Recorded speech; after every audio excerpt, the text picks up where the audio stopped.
We are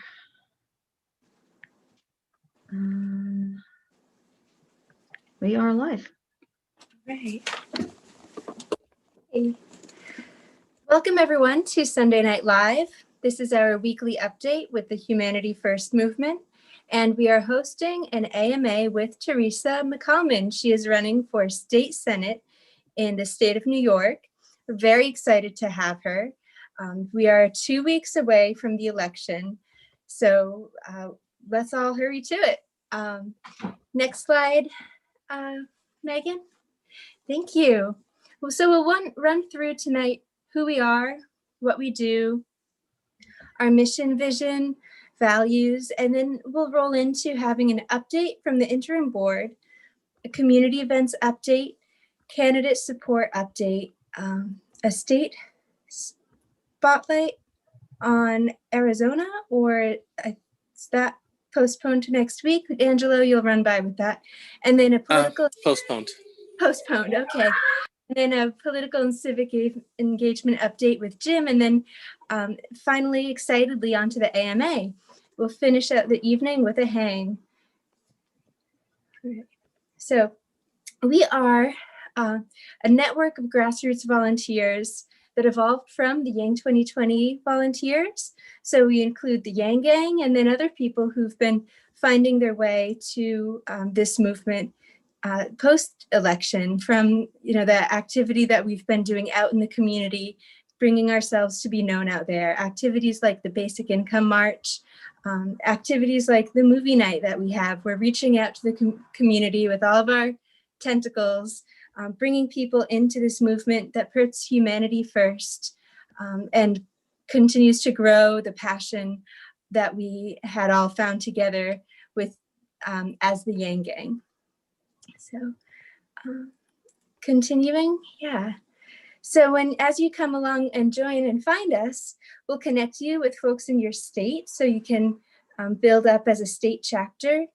We'll onboard you to our working groups at the national level and match you up with candidates who inspire you, who you get to meet from these AMAs. And we'll onboard you to phone banking. That's our key outreach right now during the pandemic. That's how we're reaching voters for early voting.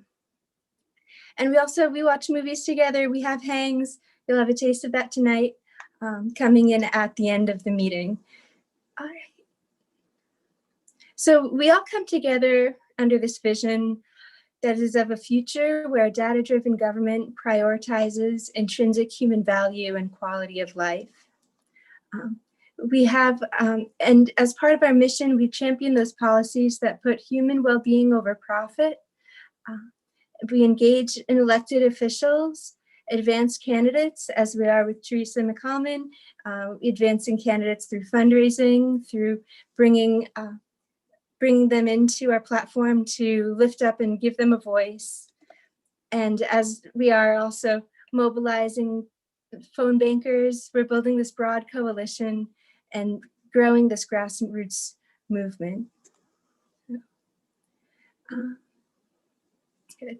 Everything that we do is guided by our humanity first values. That is that we put humanity first. We see, that people are not costs, but they're investments in our country and our society. We act with honesty and integrity above all, especially in a political climate that has a lot of people tearing others down. We build each other up. We act with grace and forgiveness. Sometimes we get, fall into the foray and, get into some of that more hostile engagement in politics, but, you can always find your way out if you've fallen into there, and we're always forgiving. And welcoming everyone back to this, community. We're not left, not right, but forward. This is a place where you can find a political home if you haven't had one. And we love numbers. We don't shy away from getting wonky, diving into the data and the statistics. And this is what's guiding our revolution of reason.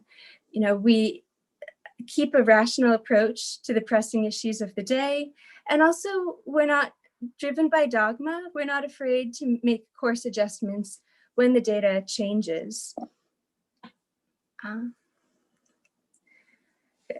So we've been having consistent movie nights held by Yenny, who's been really an anchor for us for having this community growth. We had On the Basis of Sex, which was based on the early career of Ruth Bader Ginsburg.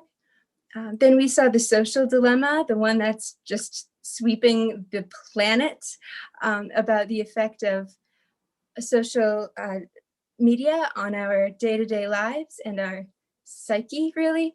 Then we watched the short film Battle for Ranked Choice Voting and the other film Suppressed about voter suppression.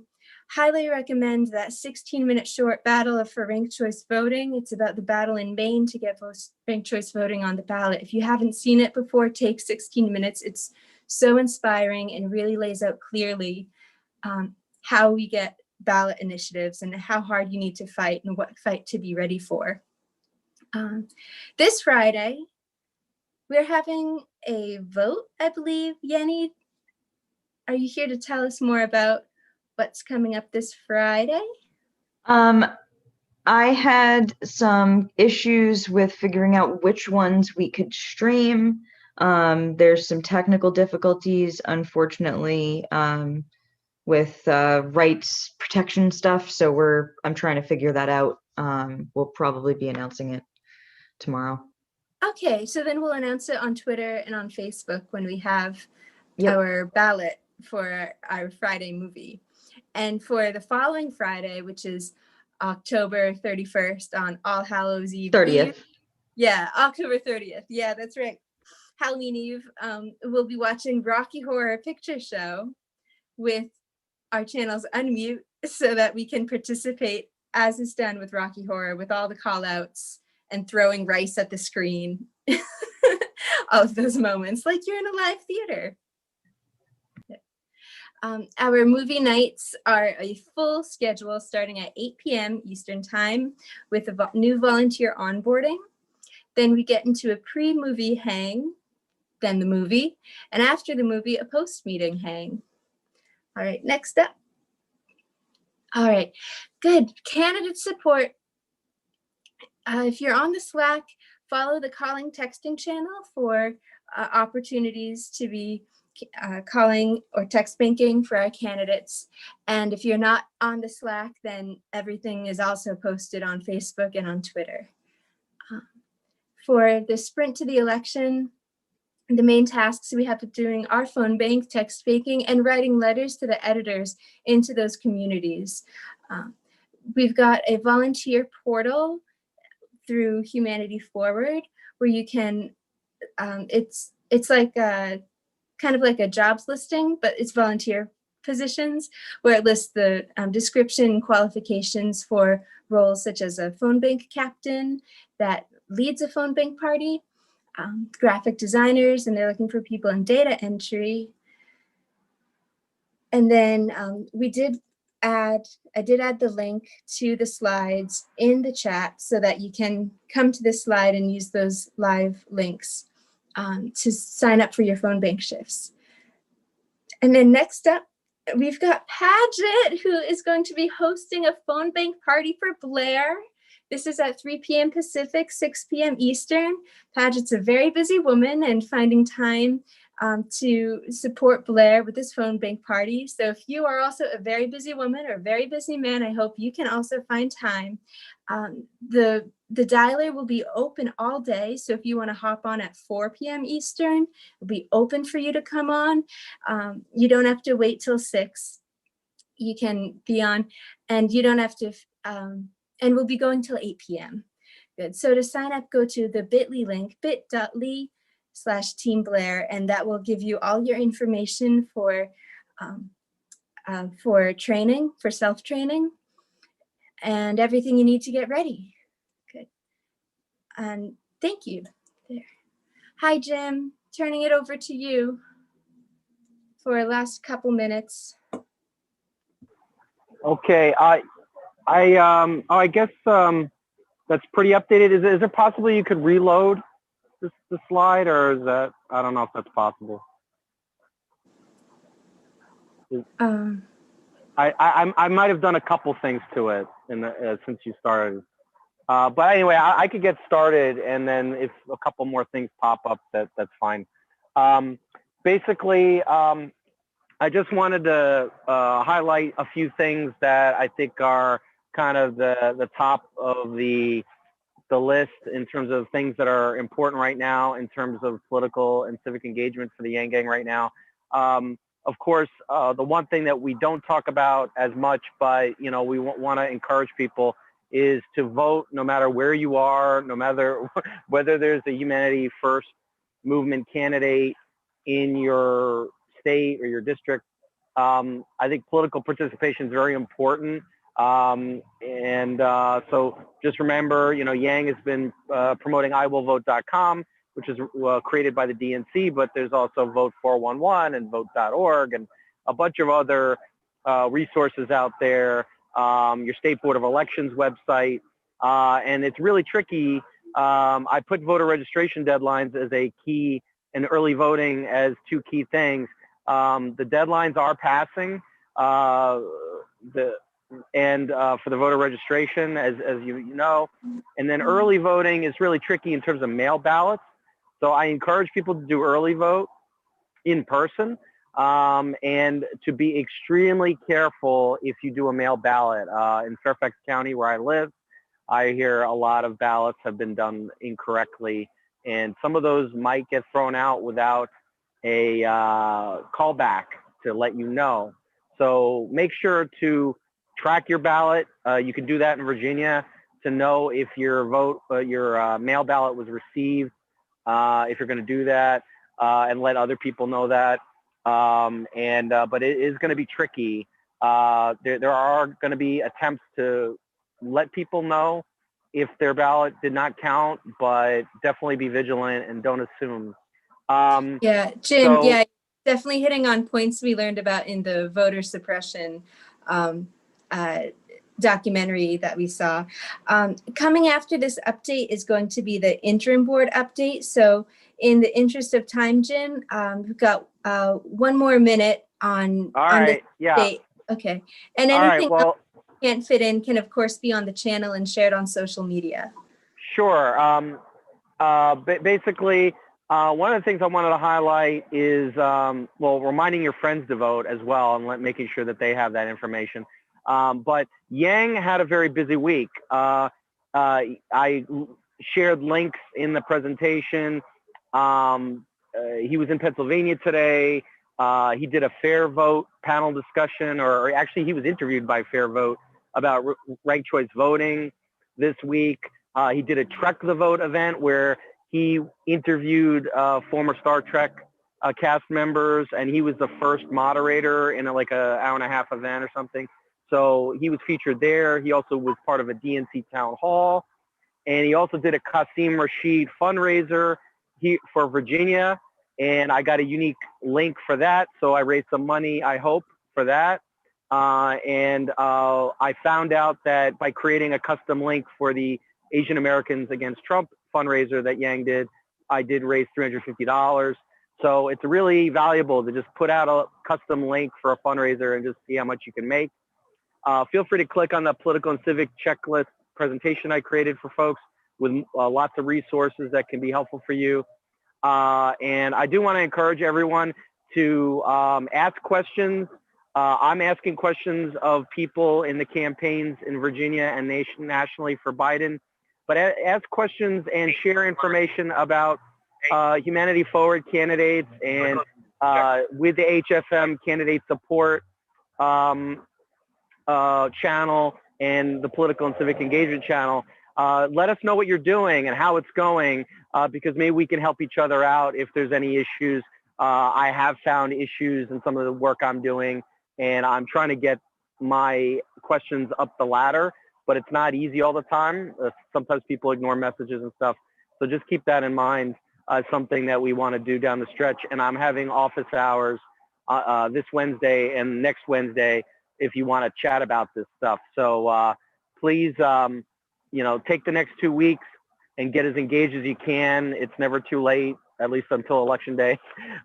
So just in the next 2 weeks, focus as much as possible on helping Yang's candidates and getting as involved as possible. And we can take everything we do and build on it in the future. All right, thank you, Jim. And next up, I'm not sure that we have a slide for board update, but it looks like Angelo, I know you can wing it without a slide. I think we had just 2 topics on for that. Remember? Yeah, so one of the biggest ones right now is that we are combining forces in a soft roll-in with Humanity Forward to make sure that we are able to use our full capacity for candidate support this month. And I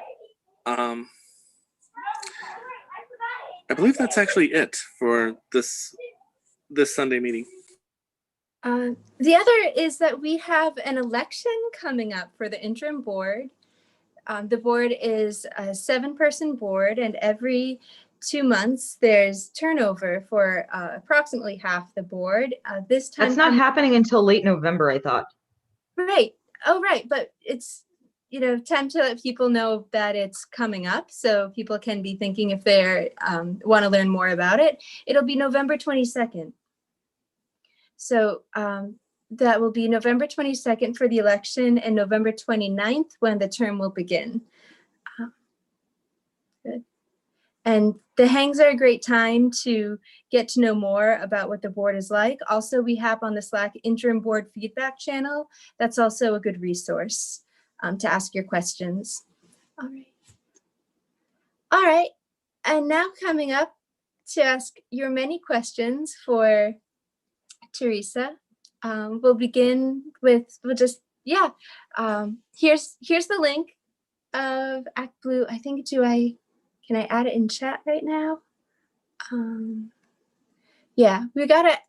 So take down this link, and when you hear something you like, go in and hit that donate button. As you get to know Teresa and understand what she's going to be fighting for in the state of New York, which is going to be setting an example for other states throughout the union.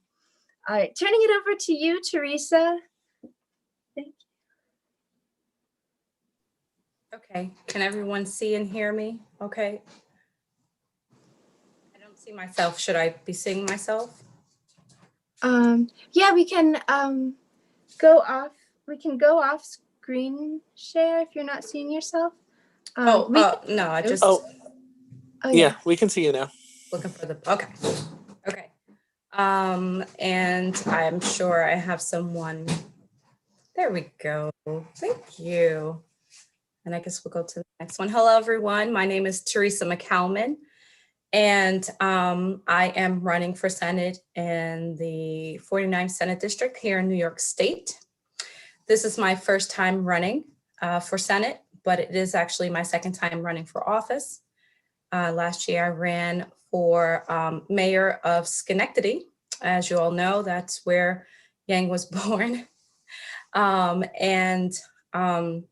I only lost that race. That was my first race for myself. I only lost by about 100 votes. So listening to, I think that was Jim, I'm not sure, when he was speaking about making sure if you're voting by mail that your ballots are valid and that you're filling it out correctly. And even when you're voting in person, there can be a lot of issues with machines and all. Just make sure that your vote does get counted, because every vote does count. And I'm sure I'm preaching to the choir. So who else? I think we can go to the next slide. So I am an educator. I've been an educator for the majority of my life. I've only recently, I think in the last 7 or some odd years, gotten my degree and my master's actually in education, but I taught before I got certified, and I also did a lot of other educational things through different organizations like Underground Railroad History Project, Native American Daughters in Education, as I am a Native American as well, and other educational aspects throughout the community. And then I finally decided to go back to school and make it official, and I did that a few years ago. while I was getting my degree in education, I also got a few other degrees in human services because I felt it wasn't enough to be a teacher and teach effectively. I felt I couldn't do that without understanding the community of my classroom. So I got I got a few degrees in early childhood education, human services, and history, of course. Love history. And the next point says I'm a historian. I am. Thank you. A community activist, and also I worked in nursing for over 6 years. And I'm a mother of 4, and I'm a new grandma. Well, he's 2 now, but yes, and those are my girls. It's my babies. Okay, we can go to the next slide. Thank you. So why am I running?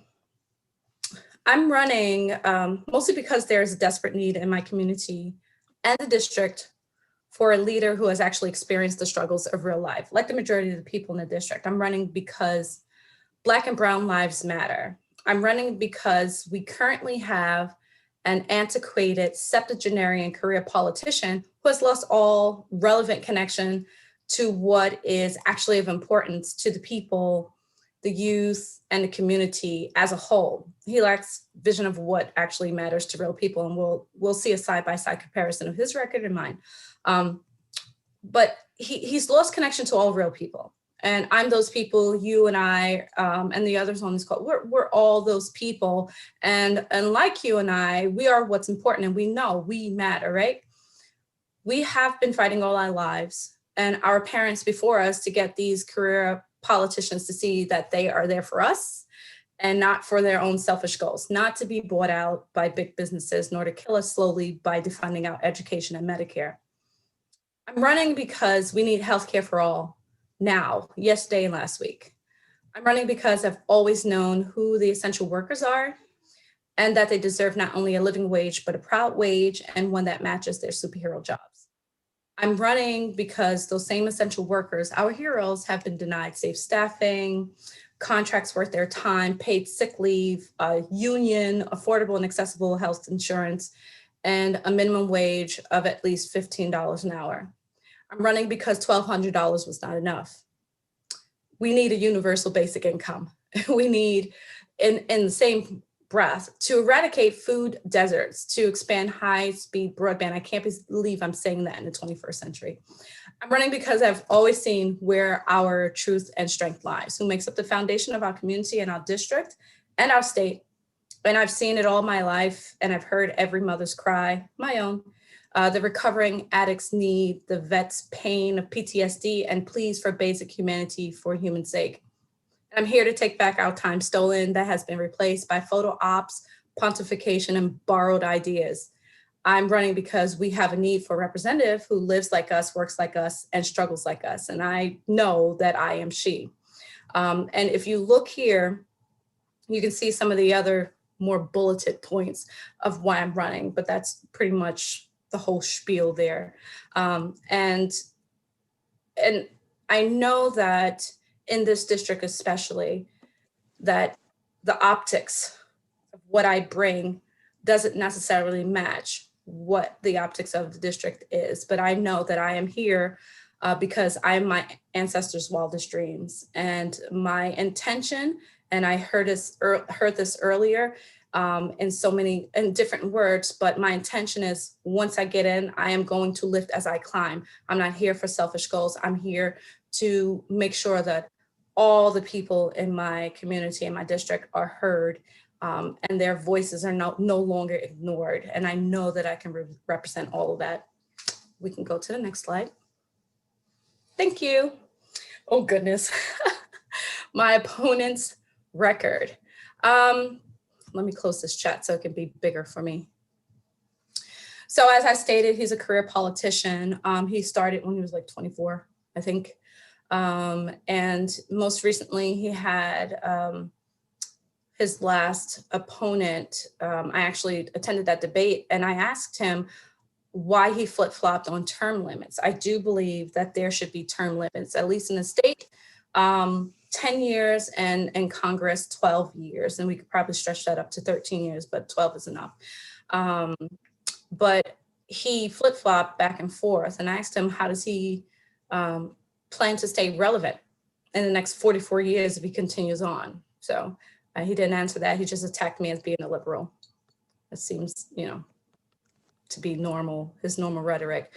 He voted against minimum wage. And as I stated, with the cost of living, and I'm sure I'm preaching to the choir, we cannot keep going the way that we did. This virus has laid bare how we were running ourselves into the ground and not really living sustainably. And the cost of living continues to increase while minimum wage stays pretty much stagnant.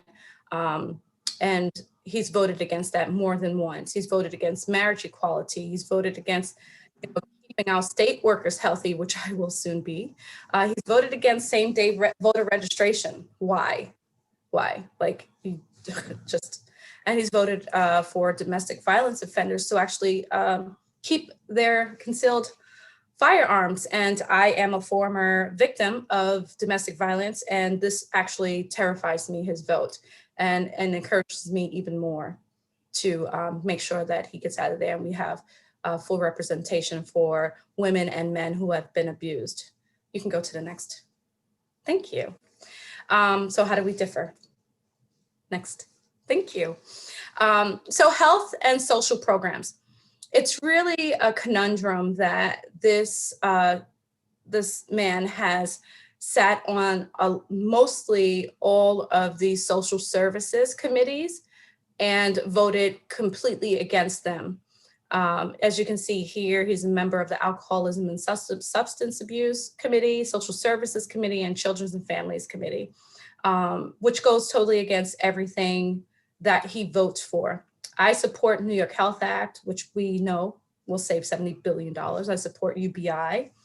And also he's voted against marriage equality, reproductive freedoms. And I, as a woman who believes in choice and that my body is my own, I believe that every woman should have a choice and access to safe and accessible health, sexual reproductive health care.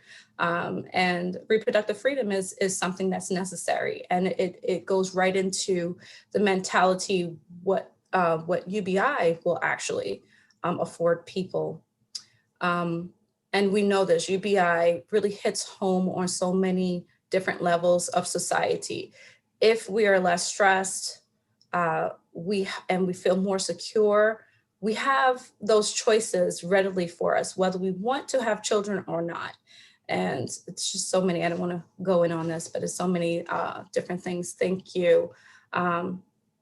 He's a member of the Alcoholism Substance Abuse Committee. I support, oh no, let's go to the next one, please. Thank you. Banks Committee. This really is another conundrum for me because being on the Banks and Consumer Protection Committee, it's kind of a I'm sorry, my light, sorry. It's kind of a two-pronged thing. So there's actually a benefit, and I don't want to go into the economics of it, of actually raising minimum wage. There's more of a benefit there than there is of something that will hurt the market. And unfortunately, a lot of small businesses find the stereotypes that if they raise minimum wage, that they would have to push the actual costs onto their consumers, and that's not true. And we can go into that like when we have more time. But he voted twice against raising the minimum wage, and I think that once we reinstate and pass the stock transfer tax, that will help us to actually fund raising minimum wage, that will give back to our small businesses and our medium-sized businesses. And as you can see there, the revenue will be ginormous and would not raise the cost of trading no more than 1%. And that's actually small beans. Establishing a data as property right, and we know this. I think he votes against mostly everything that we feel is humane and everything that we feel is actually going to unify our district, unify our state and our country. We can go on to the next one, please. So my district, My district is mostly Republican. And as I stated before, my optics, and it's often pointed out in interviews, do not match the optics of the district. But I actually go hard against those stereotypes, being a person of color, Black and Native American descent, English as not my first language. I'm often fitted in that urban city Black woman. How can I actually relate to the white male farmer up in the upper regions? And I bite back at that hard, because a lot of people don't know this, because I'm no longer doing that. I'm no longer in that career field, but I actually went to school for animal medicine, and I worked on a farm for a year. So I've worked with animals out in the country, in the boondocks. So I actually know better than the current senator exactly what it means to connect with these farmers, especially our dairy farmers. Schenectady's crime rate is just sky high. Yes, animal care, woohoo. But that also goes to the fact that we have such a disparity between the socioeconomic status of the people in the city. And this was one of my really big issues when I ran for mayor. Our city and the district is so socially, economically segregated. And we have a huge issue with gentrification, as I know this is happening all across America. And I know we can really relate to this. And there's no such thing as affordable housing anymore, especially due to gentrification. They're tearing down affordable housing, the real affordable housing in the low income families, and building these beautiful, shiny buildings, but not increasing our minimum wage and giving us the funding to support the things that we need to in the community, to make sure that even if we did get a job, even if we did increase minimum wage, that all our health and our sanity, our children, everything is taken care of.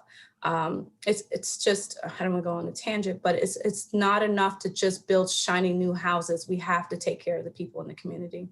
Our small farmers are really feeling it, especially during this COVID crisis. I actually just met with a Republican farmer. Didn't know he was a Republican until like probably almost 20 hours later of conversations with him. And he said, you know, Thearse, I really appreciate your understanding of our situation here, and, you know, out in the boondocks, and really taking the time to listen to us week after week, complain about the issues that we've been having, and it's been getting worse since the 1980s. And he said, you know, I'm a Republican, and I usually vote on my ticket, but I said to him, it's not a Republican or a Democrat thing. And I love how you guys said that before, that you're not Democrat, you're not Republican. This is like an equal opportunity part, you know, organization. And I love that. And I tried to, you know, let him understand that, and he got it. And he said, I am for anyone who takes the time to listen and understand the issues of small farmers. They're human beings just like the rest of us. Some of their needs are different, but we need to make sure that we're taking care of them. If we don't take care of our small farmers, we don't eat. And recently we've experienced, next bullet point, so we've 20% budget for our schools, and our governor, and Cuomo, I'm sure that everyone knows who he is by now, Andrew Cuomo, actually felt that it was an equal cut across the board. And we know in every state, and especially here in our state, in our district, every school district is not equal. They are all funded differently. And this is not an equitable budget cut. And I was out there with my teachers, right beside them and the students and our paras, fighting for our kids. And the current senator says, oh, you know, this 20%, you know, cut to our school funding hurts property owners. Everyone in the district is not a property owner. This hurts our kids, first of all. If our kids cannot see hope in their future, then what is it for us? So no, it's not just property owners, it's our children, our teachers, our parents, our families. That's what we need to be working on. And of course, our nurses, of course, in St. Clair's Hospital, not getting their fair contract, of course, in our Ellis Hospital as well. And I know some of these hospitals, you aren't familiar with, but these are the hospitals that mostly hold the employment for this district. A lot of the employment is heavy on the medical side. So if they're not getting their fair contract, then that, of course, we know that ends up affecting our economics and our socioeconomic standing here in the district. And like I said before, our younger generations, they're afraid to start families because we are attacking their future. We need to make sure that we are taking care of them as they're in school, before they get in school, taking care of their parents, their mental well-being inside and out. Pass the New York Health Act, raise the minimum wage, pass it and state a UBI. We can do it. It can happen. If Alaska can do it, we can do it. And we have an actual brighter future if we start putting people first, people over politics. I hate making it sound like a talking point or a soundbite, but it's true. People over politics. America was so much better when we were all about people and not politicians. I think the next one. Oh, my endorsements. Hi, Yang.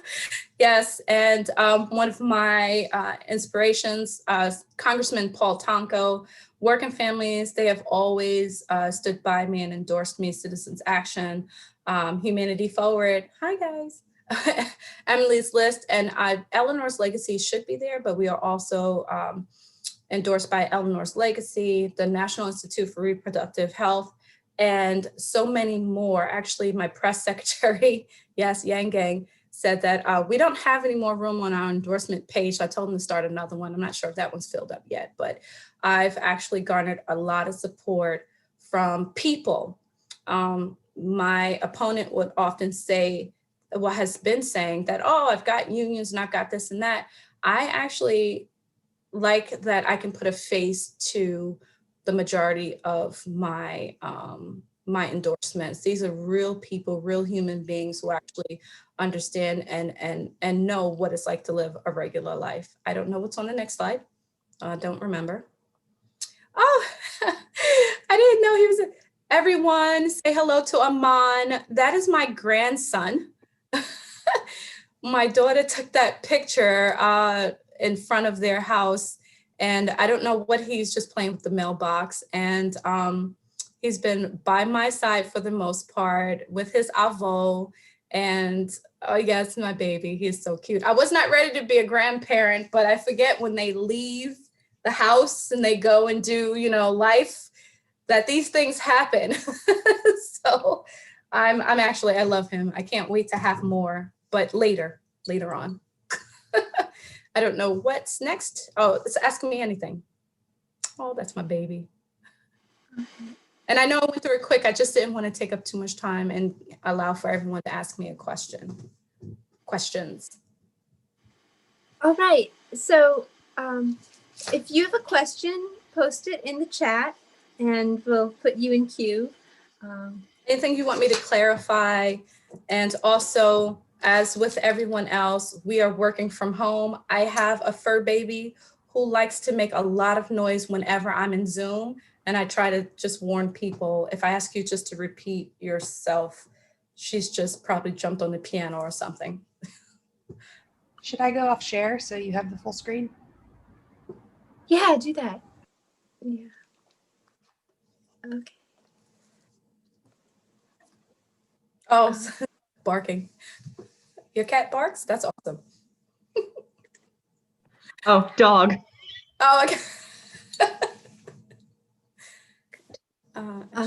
So who is watching?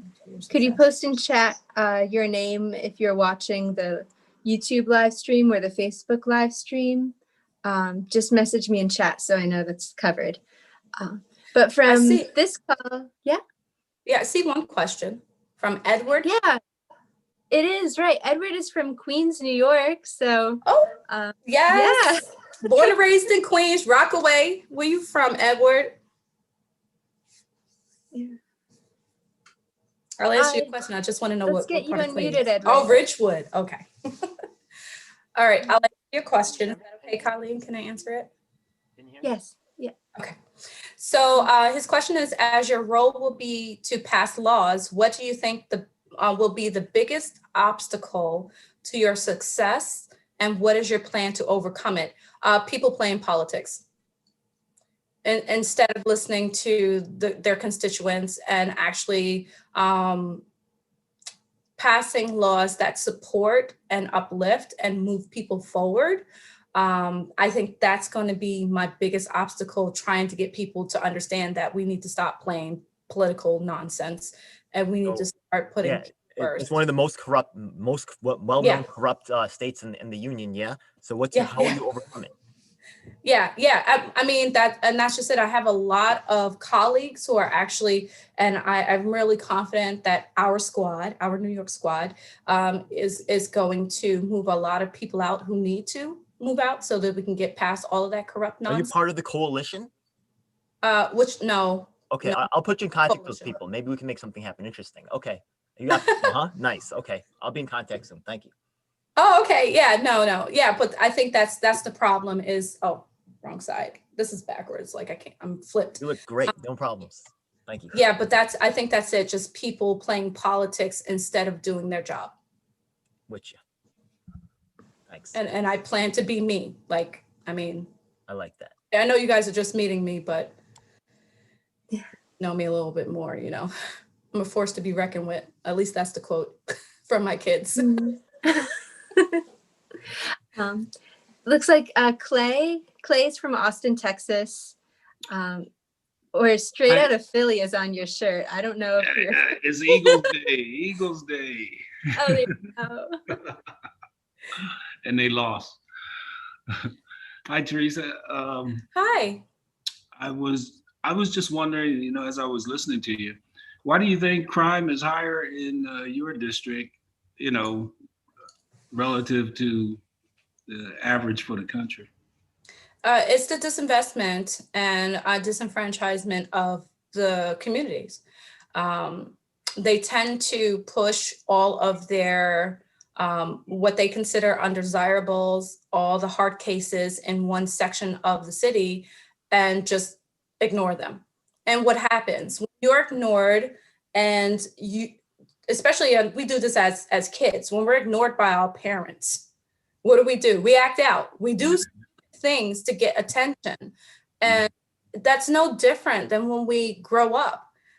It's just on a larger scale, and it often affects our neighbors, our families, our communities. When we don't have access to healthcare, we don't have access to education, when we don't have access to mental health, when we don't have access to anything that actually supports our lives and gives us hope, what do? We do self-destructive things first, and then that leads out into the community. I had an argument with, not an argument, I would say it's a discussion, because he was actually friends with me afterwards. So it went well. It was a police chief in Albany. And he said, the parents blame the police and the government, and we're blaming the parents, and then the kids are like, while y'all fighting, we're gonna go and do craziness. And it's just a vicious cycle. I said, well, if you stop and listen to the kids and stop and listen to the parents and stop playing politics, we can break the cycle, give them what they need. When we don't have the words to express the things that we need, we lash out, we act out in any which way we can, the best way that we know how. And I said to him, it's all of our fault, because we have become these individuals and we have stopped becoming a community. So if we get back to that, and we start taking care of each other and start listening as to what our community needs are, we won't have these things. We have to start taking care of our communities, start defund the police and refund our communities. That's what we need to do. Yeah. Okay, thank you. Sounds like I'm listening to you about your opponent. It just sounds like a lot of these, particularly these older career politicians, are much more interested in power than they are in helping their communities. Yeah, he actually pretty much was given this seat. His predecessor was in there for umpteen thousands of years as well. And when he was retiring, they were like, well, who's going to take his place? And I'm like, well, don't we get to choose that?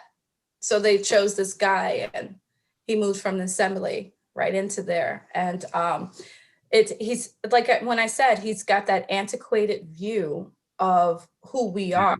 I think recently he said something about, and Paul, I can't remember what they said. Paul's my press secretary. I'm not sure if he's on, but he said that I'm for injection sites. And I said, I said, that's so 1960s. I was like, what does he mean? Injection. Now for addicts, they don't have to go to injection sites. They can get their prescription from their doctors and go to the pharmacy and get their pills. I'm like, what is, I haven't heard that term in decades. So he says a lot of things like that, but he's trying to stir that generation, of voters. But I mean, they're woke now, and they're just as fed up with the nonsense that's coming from him as well as coming from the top. So you feeling pretty good about your chances here? Yes, every day, every once in a while you're like, oh my gosh, I need to do more. But every day I'm encouraged. I hear something from a future constituent, from a supporter, from people from my past. I just heard from an old manager when I worked at Filings over 20 years ago. And she was like, oh, I love Teresa. She's awesome. And yeah, she's encouraging people to support me. And I didn't know she thought anything of me, but she gave me some really encouraging words. And then I received a call from someone up in I call it the upper regions, almost Canada.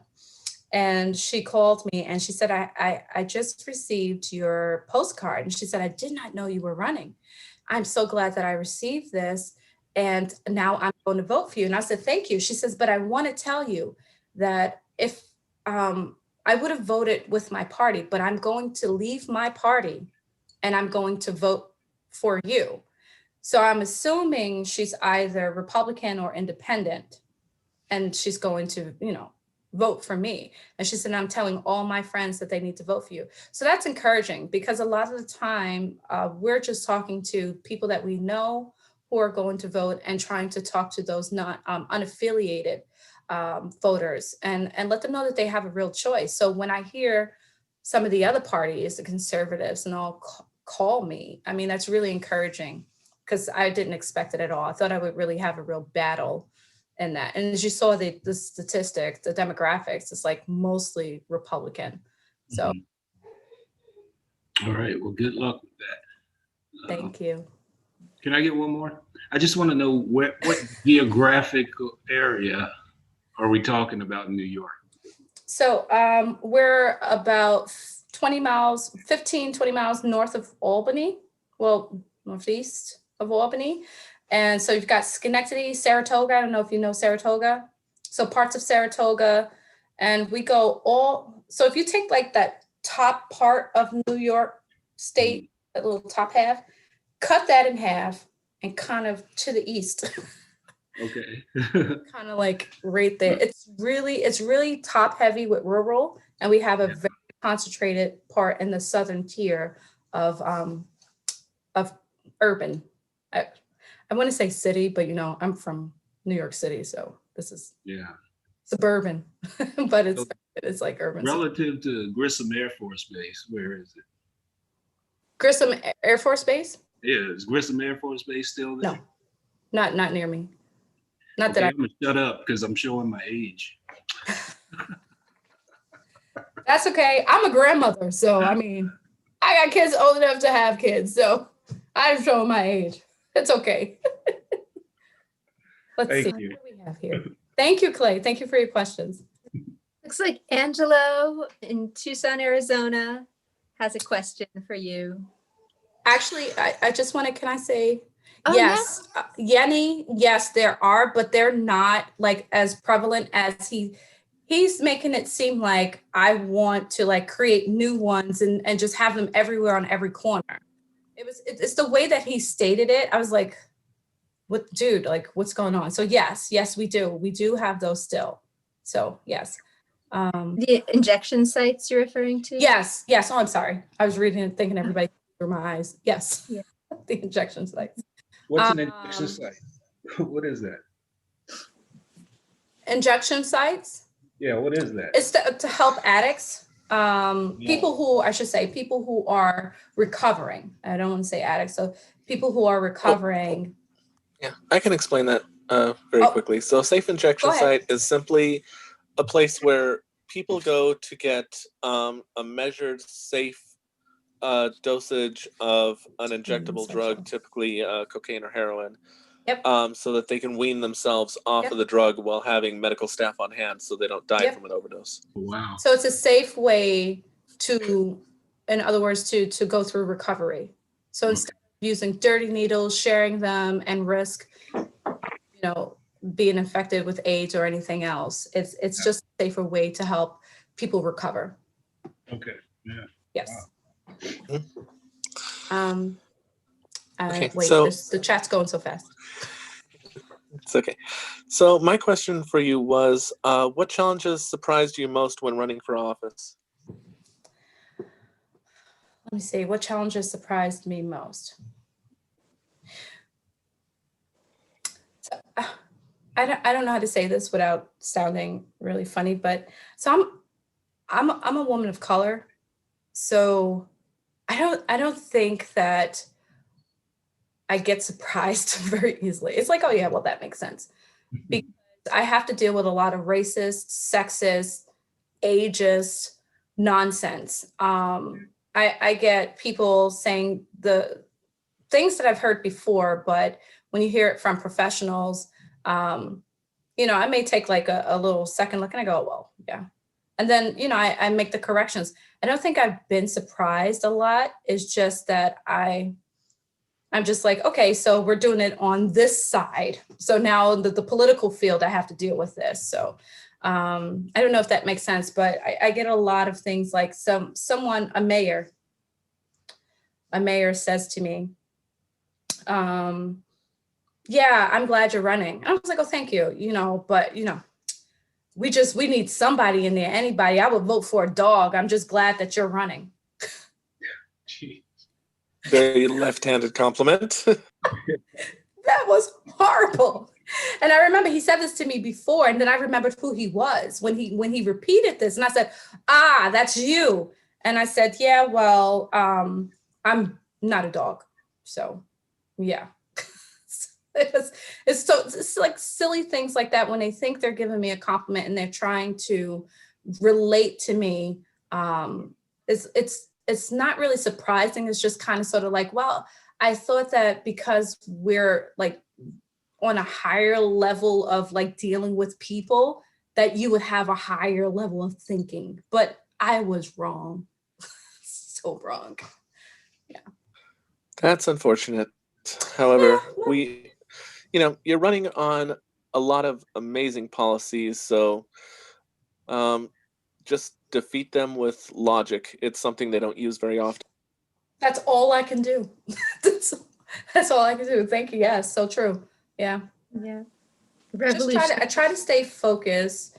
And one of my professors, I'm not sure if anyone here would know him, Stephen Lebo, he actually was one of the top advisors to Gore for the climate reality stuff. And he was one of my favorite professors, and he's actually been advising me, especially for my next debate. And he said to me, he said, you know what, Teresa, just make sure that you just stay focused on what you're saying. Don't take the bait, and just be you, and let everyone know that you're a regular human being, just like them, and you want exactly what they want. We just want the world to treat us like human beings for human sake. Just give us the basic things that we need so that when we're better, the world is better. And he's just like, just stay focused on that and don't take the bait. So I think that's great advice. It really is. Thank you. Thank you.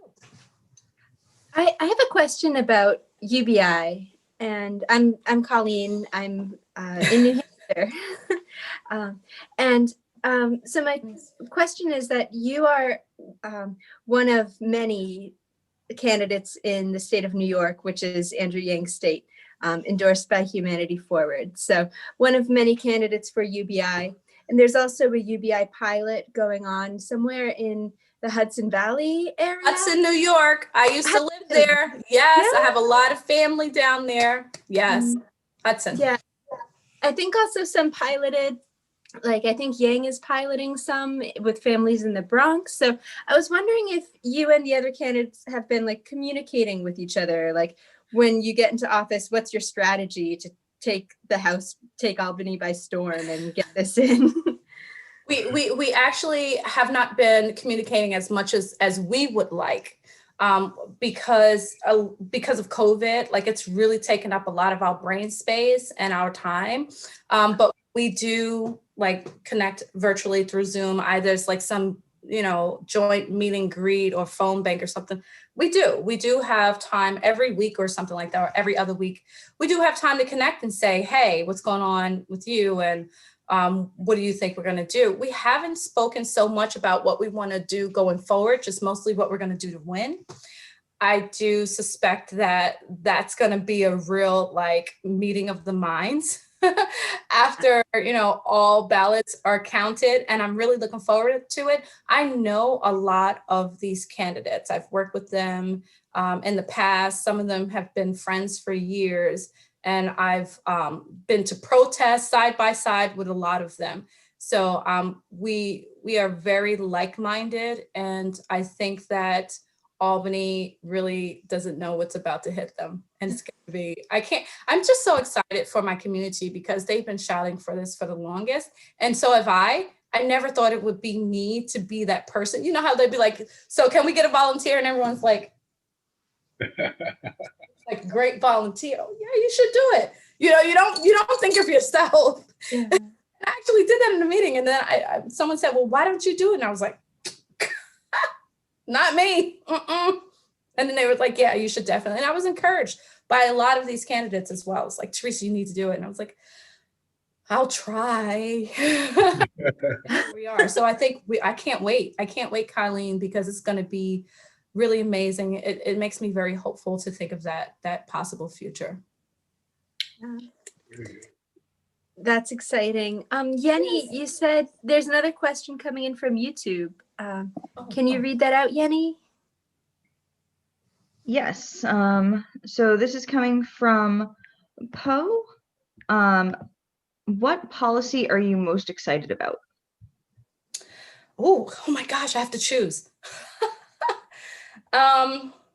UBI, hands down. I think because it just crosses every single aspect that needs to be supported and improved in our lives. Just UBI.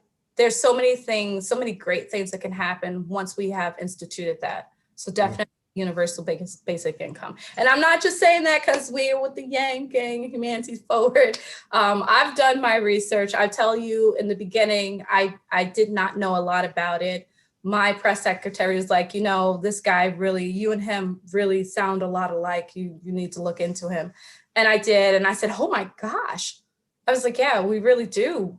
We want the same thing. And he's from Schenectady. And so I looked up a lot of things before I actually got to speak to him. And I was sold, hands down. It just makes sense. It's logical.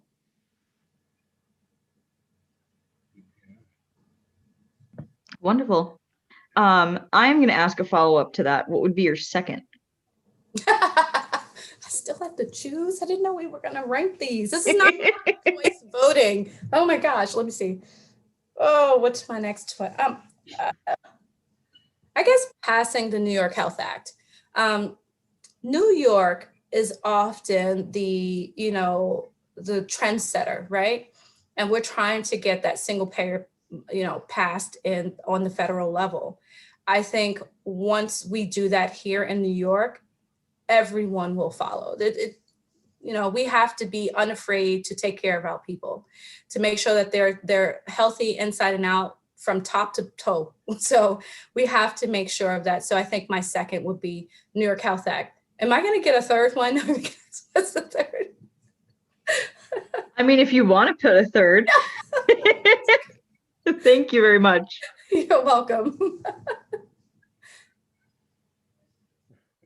Anyone else? All right, so I'll ask probably not as exciting as Yenny's questions, but I was wondering what's going on with the farmers and their pricing, and what's that issue all about? So it's actually more complicated than you would think, but back in the 80s, they changed the milk price formula on wet products, and that means like milk, yogurt and things like that. And the burden of production and delivery has now been placed more so, the cost of that, I should say, more so on the farmers. So their actual profit from it is like little to none. In order for them to make a profit, they need to move from being a small farm to being a larger farm, which means now they need to take out more loans, they have to buy more land, and then they become this big manufacturing farm, which is not good for the environment, it's not good for them, it's not good for any of us. So it's mostly the formula, to make it as simple as possible, because it took a lot of conference calls and carrying the one and crossing and a lot of math to really comprehend what the changes have been since the 80s. And because of that, they were already in a financial stranglehold. And and some of the stories, and I take a deep breath because it's really hurtful to hear how many of them have lost their lives, taken their own lives, because they just could not, like they've had these farms for generations, right? And just trying to survive during this pandemic just broke the dam. And a lot of them just couldn't face the world. There was no way to take care of themselves, their families, and their farms and their animals, because they just cannot afford to. And that's just putting it as simply as possible, believe it or not, but it's a real serious thing. And you think of it this way, like when we went through this pandemic, we saw a lot of empty shelves in our food stores, right?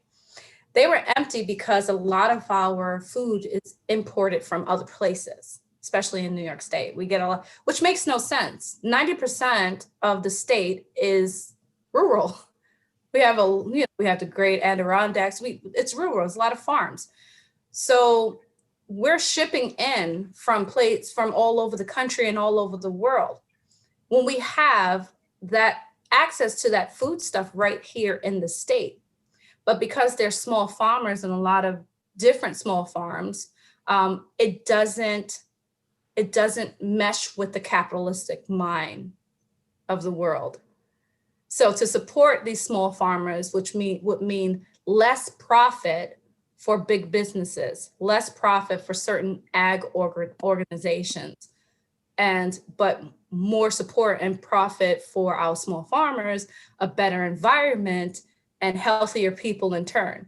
Yeah. For some reason, that doesn't work, and we know what that reason is.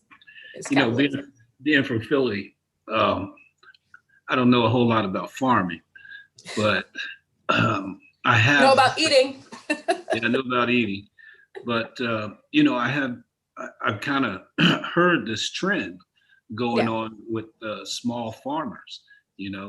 So who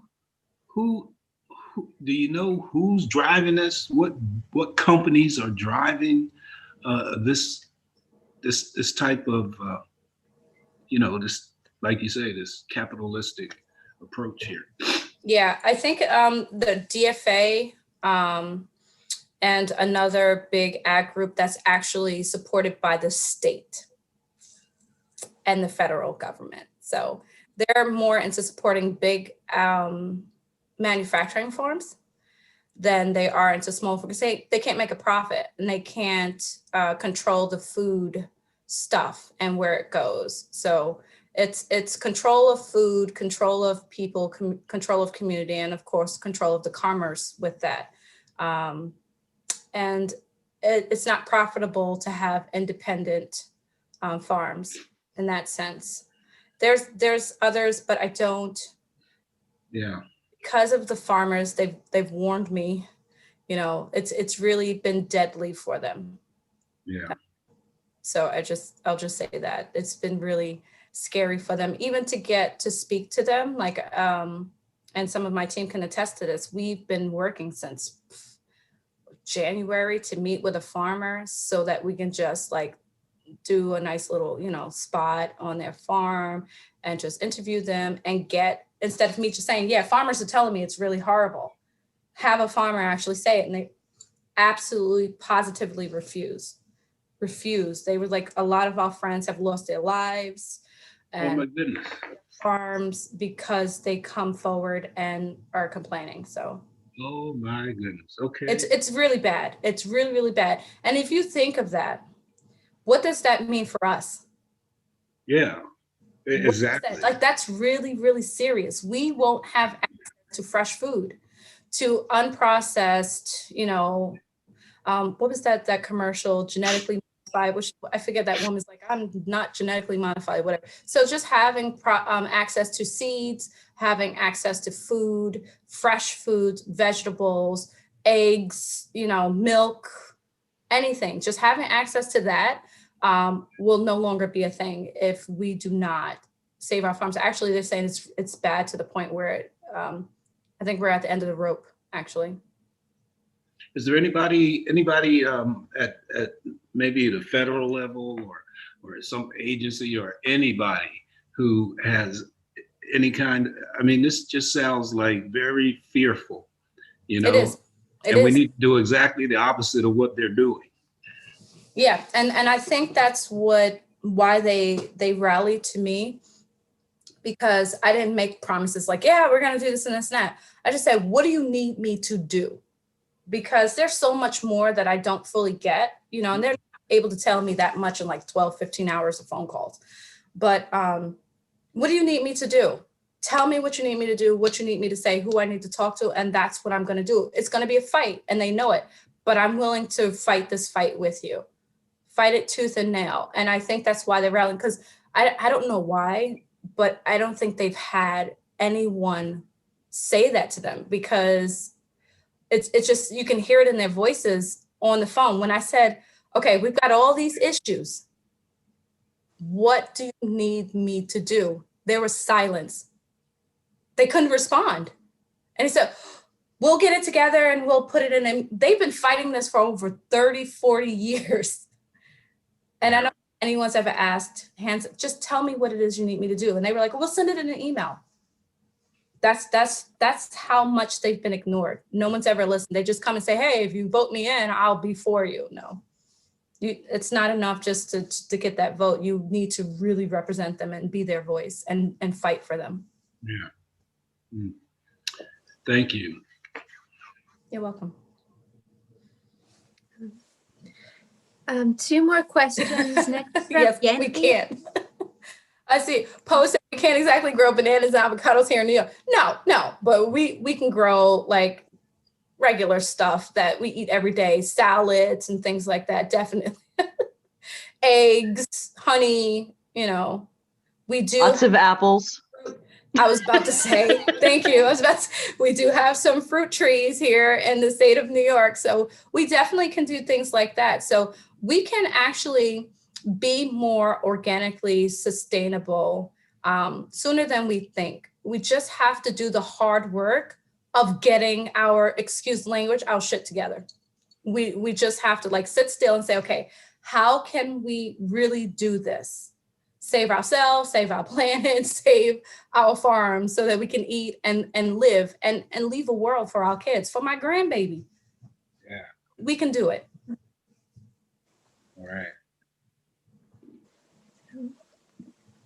Yeah, I'm originally from Westchester, from Armonk, so I know the Appalachian area, and I live in that part of the state where people call it upstate, but what?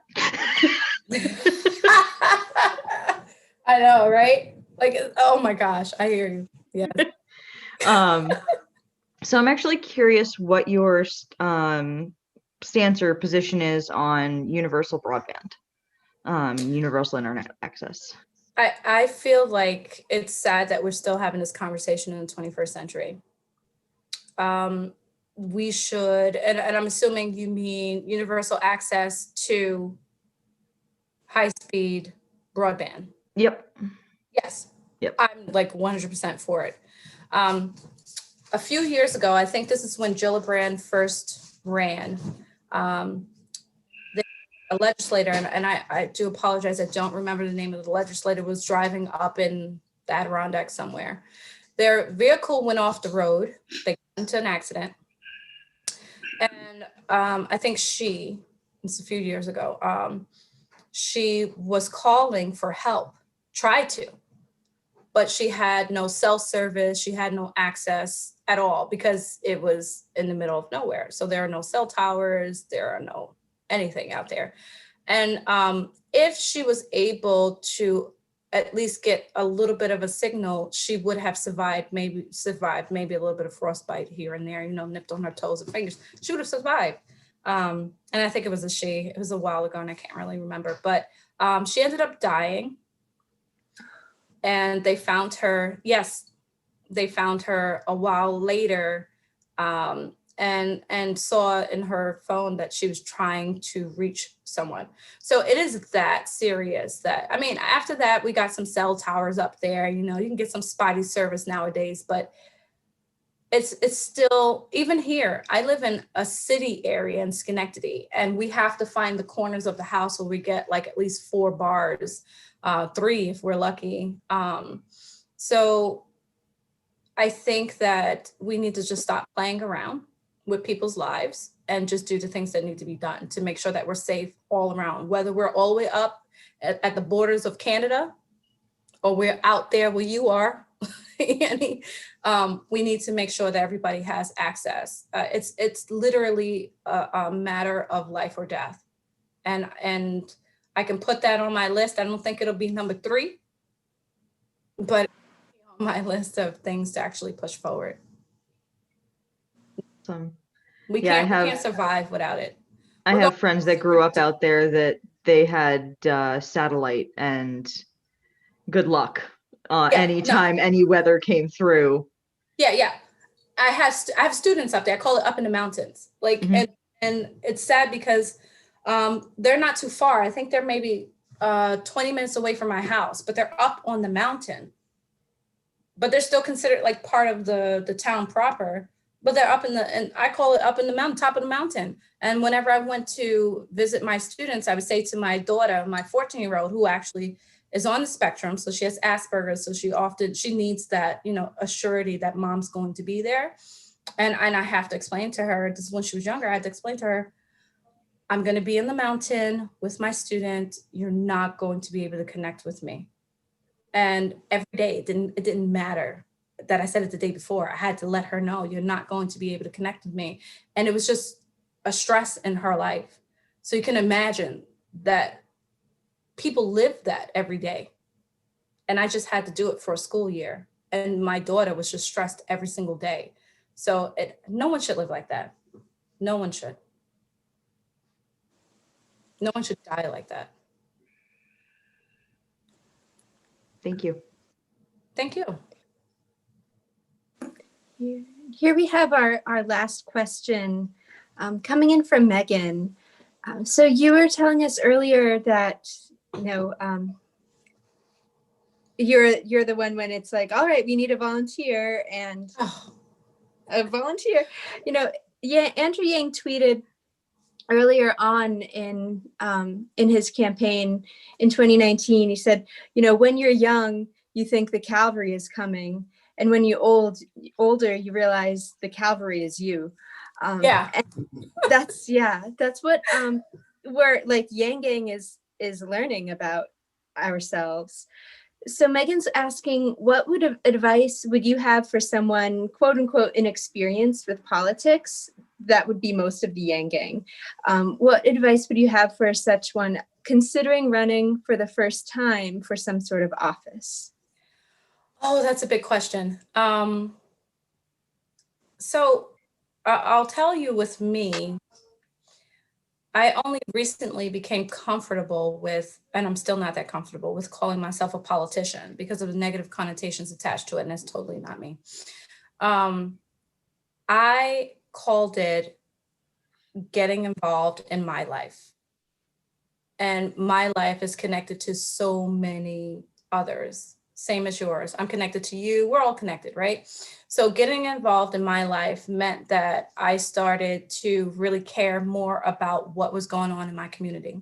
So that's what I did. I started there. I started going to protests. I started to go to roundtables. I started to listen. And then when I went through a lot of life happenings, like becoming homeless, ending up in a domestic violence shelter, all those things, and going through trying to get help with different services and going through the struggle of asking for it. And I know we hear this all the time. Oh, I'm embarrassed. I'm going to get food stamps or something like that. No, my issue was I was too educated to be in the Department of Social Services. And I was told that. So I was denied a couple of times until I got, and I did everything they asked me to, until I got this guy, and he says to me, "You're lucky you got me, because you would have been denied straight out." Why? Because you have an education. I was told actually to turn around and look at the people who were there. And I'm like, okay, I see people what? But yes, I see your face, Colleen, but look at them. And he said, those people, you see how they come. I was dressed. I guess I looked too clean. I guess I smelled too good. My hair was done. My nails were clean. I don't know, but I just spoke too eloquently. And he said, I believe that you need help.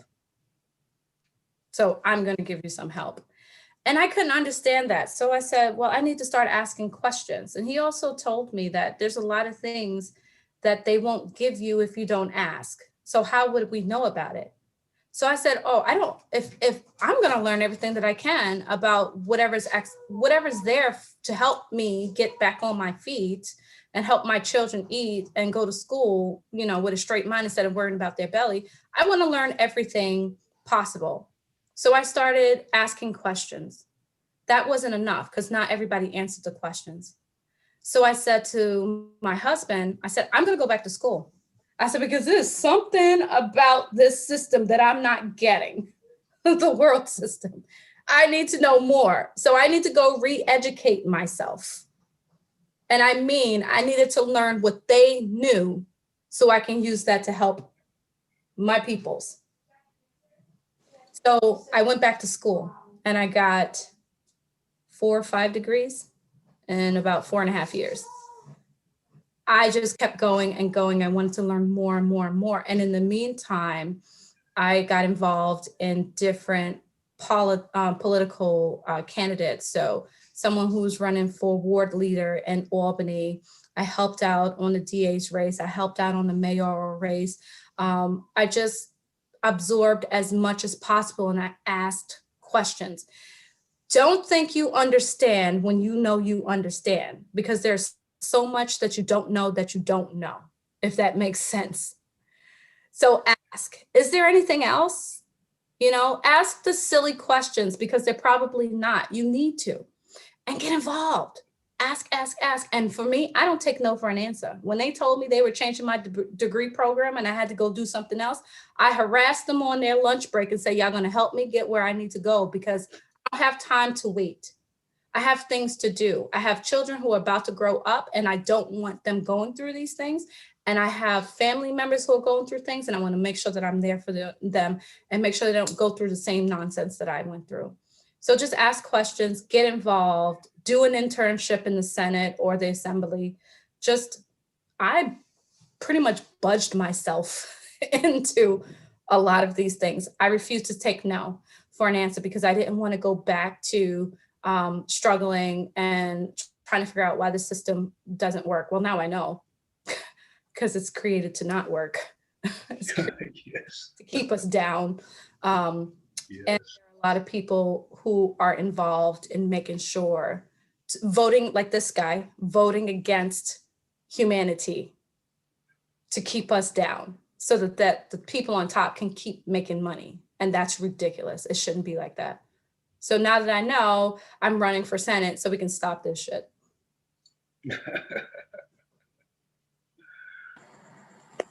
Okay, can we just get a round of applause, please? Oh, thank you. It says you're not a politician, you're a problem solver. Yes. Thank you. I'm gonna use that. I'm like, yeah, so now that you're a politician, I'm a problem solver. Thank you. Yeah, politicians create the problems. You're a problem solver.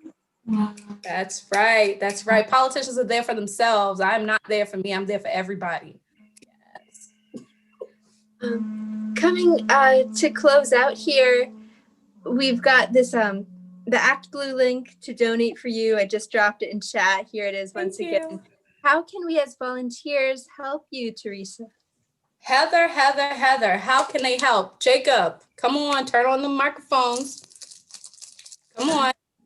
Jacob, how can they help? Right there. Hello. So thank you for that question. You can definitely reach out to Heather at Teresa for Senate. I think someone that's in the chat. Wonderful. And I will be conducting all the trainings and the field work and all of that. So I'll be your trusted guide to guide you through what it's like, whether or not you want to do some phone banking, or where are you located? Are you in district? Is anyone in the 49 or anywhere near Schenectady, Saratoga, or anything like that? Anyone? There might be a couple of people that are in the New York group that might be, but mostly this would be people helping from a distance. Okay. That's really cool. Yeah, just curious. Well, we need people to make calls. Mm-hmm. Definitely, because you know, up in the boondocks, you can't call cell phones. You gotta call those landlines, if those work. And other ways. Heather, any other? Completely distanced lit dropping. Lit dropping. If you're local, you can go. So a lot of campaigns are not doing lit drop because they don't want to, you know, make contact with anyone, but we're doing contactless lit drop. So you're not knocking on doors. You're just slipping the thing in the door or behind the mailbox and you're leaving. Don't touch anything. Don't talk to anybody. Slip the palm card in the door and leave.